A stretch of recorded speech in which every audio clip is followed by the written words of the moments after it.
My dog groomer called me and asked, "Why does your dog respond to commands in a language you claim not to speak?" I stared at my phone, confused. "What are you talking about?" "Your dog, Apollo," Melissa said. "He wouldn't listen to English commands, but when my assistant spoke Russian, he obeyed perfectly." My stomach dropped. "Russian?" She said sit in Russian as a joke, and he sat instantly. Then stay and come. He responded to everything flawlessly. I adopted Apollo from a rescue 3 months ago. Stray German Shepherd. No collar, no microchip, just wandering the streets. Maybe he picked it up somewhere, I said. "This level of training takes months," Melissa said. "Someone taught him Russian commands." I thanked her and hung up, staring at Apollo, who was sprawled on my couch like he owned the place. He looked back at me with those big brown eyes, completely innocent. I pulled up Google Translate and typed in basic commands. Sit, stay, come, down. I walked over to Apollo and said the Russian word for sit. He sat immediately. My hands started shaking. I tried stay in Russian. He stayed, eyes locked on mine. I tried down. He dropped to the floor without hesitation. This dog wasn't a stray. Someone trained him extensively, and that someone was Russian. I called the rescue shelter and demanded answers. After being transferred 3 times, someone finally remembered him. We picked him up near the industrial district. Closed warehouse area. No microchip, no collar, no missing reports. What warehouse? One of those old storage facilities off Highway 7. Why? I hung up and opened Google Maps. Highway 7 Industrial District. I grabbed my keys. Apollo followed me to the door. 20 minutes later, I pulled up to the 3rd warehouse on my list. The first 2 were empty,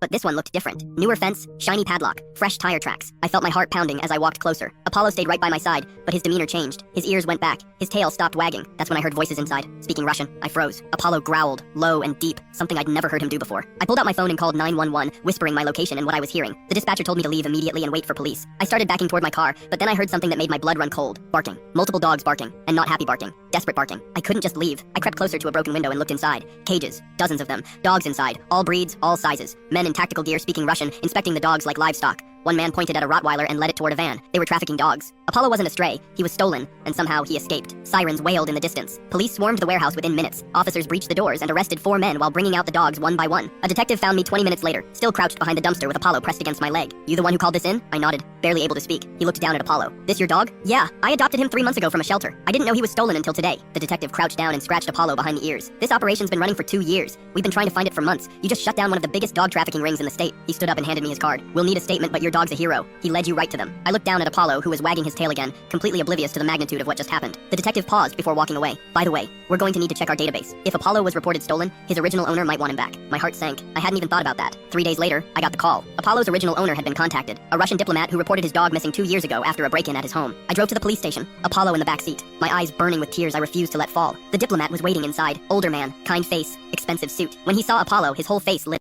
Scan the QR code to enjoy the wonderful continuation for free. New users will also receive additional rewards.